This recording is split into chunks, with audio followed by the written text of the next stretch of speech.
And next we're going to look at the neck and shoulder area. These areas are essentially one unit. So there are 3 exercises in total.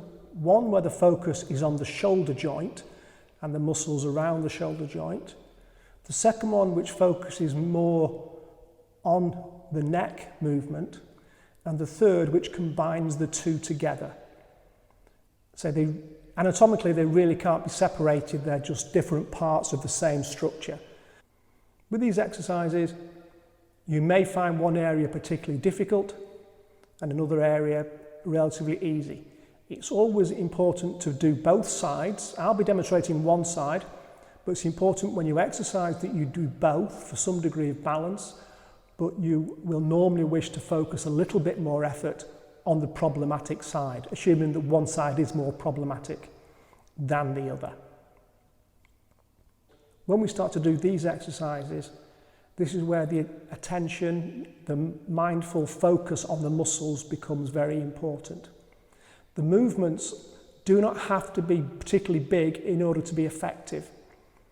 What's important is when you start these movements, you notice the very earliest twitch of the muscle. When you mentally initiate a movement, pay careful attention to what you feel firing, which muscle fires, which one doesn't. And sometimes you may also notice muscles quite a distance away from the neck and the shoulder get involved in the movement. Often muscles around the waist and the pelvis, you'll feel them tense up. And if that is the case, try and relax those muscles. Don't just push on ahead with the exercise as you might with a gym exercise or a press up. Remember, this is about mental connectivity with the muscles. It's not about strength, repetitions, or anything like that. So very much focus on keeping the body relaxed. Only use the muscles that you have to, and be very conscious of how those muscles fire and which muscles fire, and also compare side to side. Do they feel noticeably different? Do different muscles engage first? Is one side much easier? One side might feel quite weak. And bear in mind these are not strenuous exercises. If a movement feels difficult in the sense that the limb or the neck feels weak, that's just an indication of poor communication between the mind and that particular muscle group, and that will improve over time. But that's a good indicator that you've found a problem area. If you find something feels particularly weak or difficult to coordinate, then you're homing in on one of the problems that you're trying to address. So again, relaxed movements, no force, no strain. And remember, I'm doing on one side, I'm going to be demonstrating the right side, but you should do both and focus specifically on the more problematic side, if indeed one side is more problematic than the other.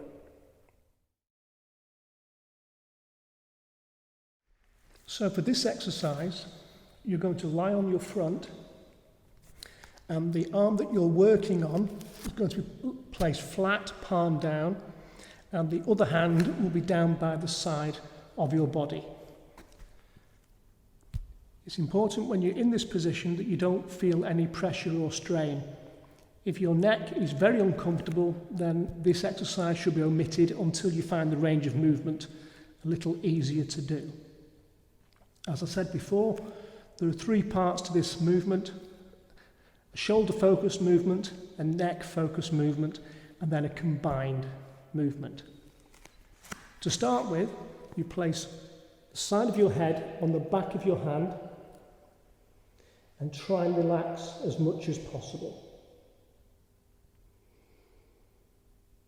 You want to try and work with your breathing when you can, but initially you may find it easier just to focus on following the movement and then build the respiration in as you get more used to the movement. So you start with the head resting. You're going to very gently try and raise the elbow off the floor without pushing the hand into the floor.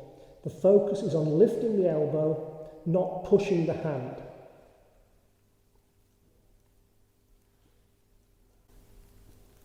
As you lift, don't be in a rush, take your time and hold. And you can start to lower until the hand and the arm and the shoulder completely rest. So again, just to emphasize, when you're doing this exercise, don't press the hand into the floor. The movement is initiated from the shoulder to lift the elbow. So with the head resting on the back of the hand, very gently lift the elbow and pay attention to the muscles in the shoulder. Feel how they fire. Pay attention as to whether you can move the elbow smoothly or whether it's a jolting, difficult movement.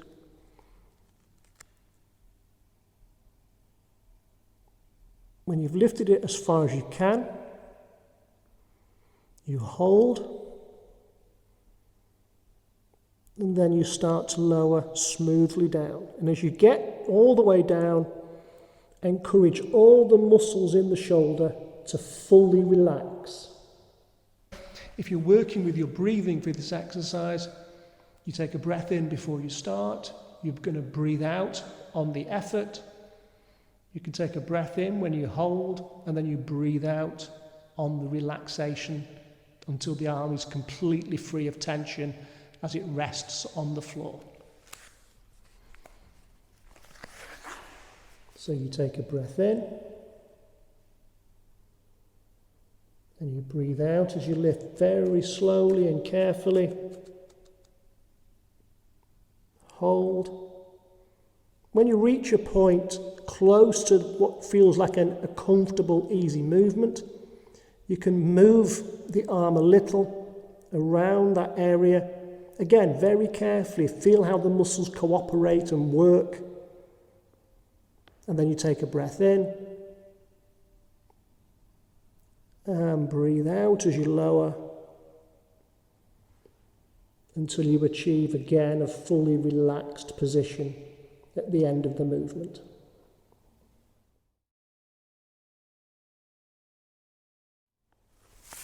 The next exercise is focused on working the neck. Very important for this that you don't try and push your head up by pressing the hand. You're very much trying to isolate the muscles of the neck to do the work. So be careful not to turn it into some back arching exercise with a palm press. The hand should be completely detached, resting on the floor, not involved in the movement.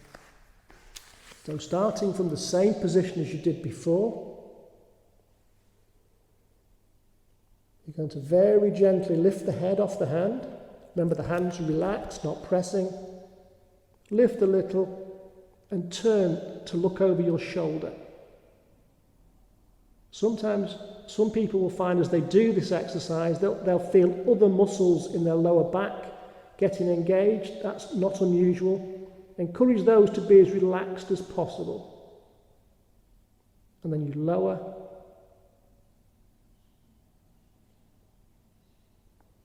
And relax.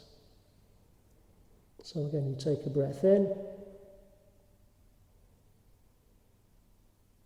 You breathe out and lift. Take care that you're not pressing with the hand. Look a little over the shoulder. So there's an arcing of the back of the neck and a twisting of the neck. One part of that movement may be more difficult than the other. That's not unusual. And again, you can lower.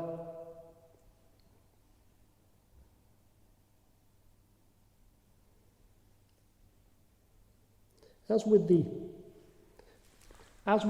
elbow and shoulder exercise before, it's also possible when you're at the top of the lift to move the head a little carefully and smoothly to work different muscle fibers while you're at that extension. So, as you lift here,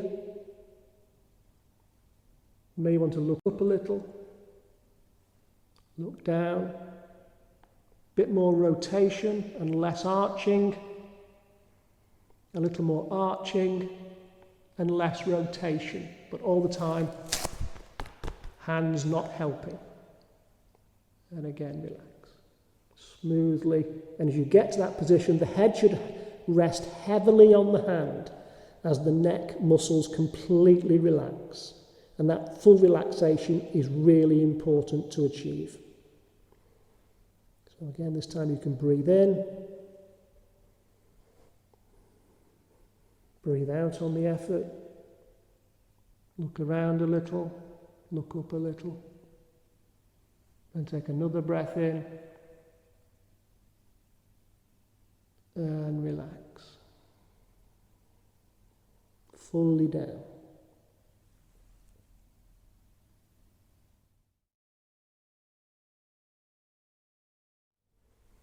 The next exercise is simply a combination of the first two. And this will, for many people, will engage the lower part of the back as well.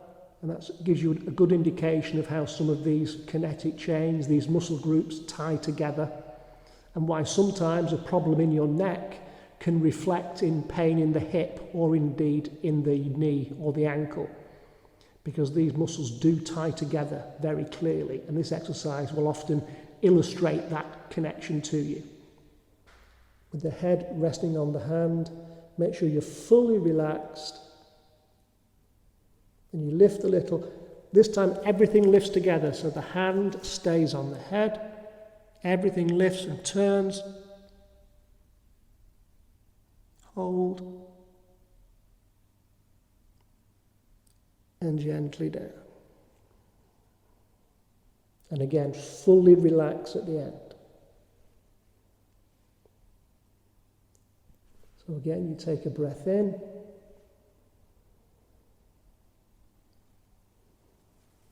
Breathe out on the effort. Turn. Breathe in.